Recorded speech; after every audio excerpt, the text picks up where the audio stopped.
Viva Voz, com Vera Magalhães.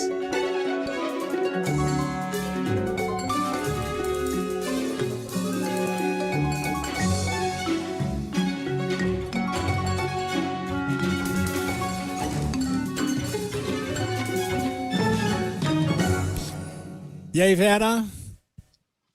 Boa tarde, Sardenberg, Cássia, ouvintes, todo mundo que nos assiste. Boa tarde, Vera. Bom, nós estamos aqui, duas coisas acontecendo, né? O resultado tímido do PT nas eleições municipais e em meio a isso, enquanto, enfim, o partido absorve essa situação, tem o processo de escolha do novo presidente da sigla. E aí, como é que tá uma coisa misturando com a outra, Vera? Acaba misturando, Sardenberg, porque a previsão de troca no comando do PT é o meio do ano que vem, em julho, quando vai acontecer um grande encontro nacional. Mas o resultado muito tímido, para não dizer pífio, do PT nas eleições municipais precipitou um pouco esse debate. Por algumas razões. Porque um dos principais cotados que vinham sendo construídos pelo próprio Lula para substituir a Gleice Hoffmann no comando do partido é o atual prefeito de Araraquara, Edinho Silva, que colheu uma derrota em casa, né? A sua candidata à sua sucessão não foi para o segundo turno, não se elegeu, portanto, e ele passou a ser muito bombardeado nos bastidores depois disso. Conversei com algumas pessoas hoje, depois que alguns outros colegas passaram a tratar desse assunto com mais frequência ali em colunas, em comentários, eu fui medir essa temperatura. E o que resultou disso é uma percepção de que o Edinho passou a ser muito bombardeado pelo grupo da própria Gleice Hoffmann, mas ainda segue prestigiado pelo Lula, ainda é visto pelo Lula como um nome moderado, um nome capaz de compor as diferentes alas do partido e, principalmente, o que pesa a favor dele, o fato dele não ser do grupo dos que tentam bombardear a política econômica e o Fernando Haddad a todo momento. Ele, por outro lado, é um aliado do Haddad, é um dos que consideram que o governo tem de ser de frente ampla e, inclusive, ampliar essa frente, e é um defensor da política econômica de ajuste fiscal do Haddad, que agora talvez entre num momento aí de mais corte de gastos, e o Lula não quer ter o PT bombardeando a política econômica para não dificultar ainda mais fazer essa tarefa que ele próprio não está tão convencido, ele próprio não está tão feliz de fazer, e acha que se o PT ficar bombardeando e trabalhando contra, isso vai ser um fator para dificultar as coisas.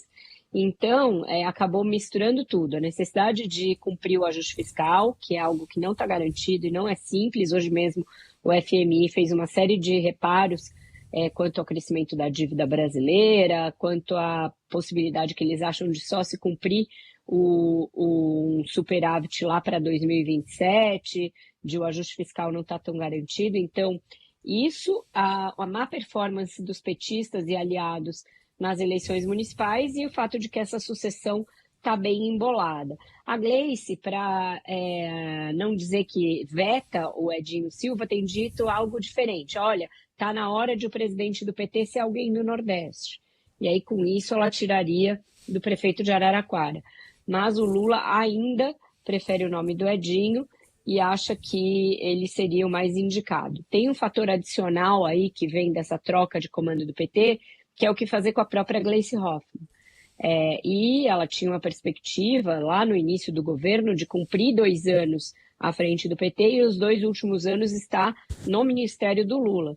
Mas tem muita gente dentro do governo que vê essa possibilidade com maus olhos. Acha que ela, a partir de dentro, vai ser uma voz a mais para ficar minando o poder do ministro da Fazenda e não gostaria de ver a Gleice ali como colega de ministério, muitos desses integrantes do time do Haddad. Então, é um fator adicional de estresse. A gente não sabe se o Lula vai fazer uma reforma ministerial acabada a eleição. Tem gente já dizendo que vai ser necessário, porque as forças políticas vão sair muito modificadas desse pleito estadual. Tem também campanha aí para a presidência da Câmara e do Senado, muitos fatores a indicar que pode haver uma reforma ministerial, mas essa entrada da Gleice no ministério, ainda que ela saísse antecipadamente da presidência do PT, como também tem gente que defende que ela saia já em fevereiro, isso não é consenso entre integrantes do primeiro escalão, não. E tem outros nomes já? Além do Edinho, É. ela, quando fala em nome do Nordeste, ela cita muito o líder do PT na Câmara, José Guimarães, que é do PT de Fortaleza, ali do Ceará, né?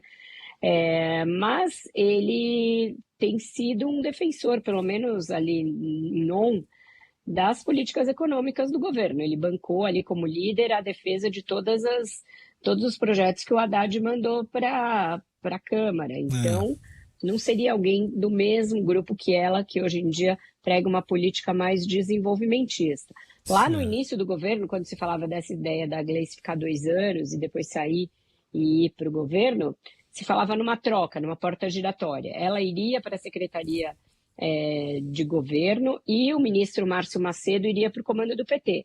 Mas o Lula e a maioria dos petistas que têm mandato não aprovam essa ideia. Acho que ele é um nome muito burocrata, que não uniria o partido, que não agregaria nada com outros partidos e que não tem experiência em eleições, que, portanto, não seria um nome indicado para comandar uma sigla que tem a pretensão de disputar a presidência de novo em 2026. E o Jacques Wagner? Eu não tenho ouvido o nome do Jacques, o Sardenberg, ainda mais porque o PT da Bahia está bem rachado, né? Sai mais rachado ainda agora da eleição municipal. Ele, o governador Jerônimo e o ministro Rui Costa não têm se acertado muito. E aí poderia haver algum curto-circuito com o ministro da Casa Civil. Eu não tenho ouvido esse nome, não, nas minhas conversas. Tá certo.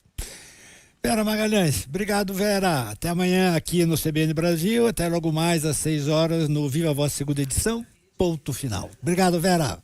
Até mais, tchau, tchau. Até mais, Vera.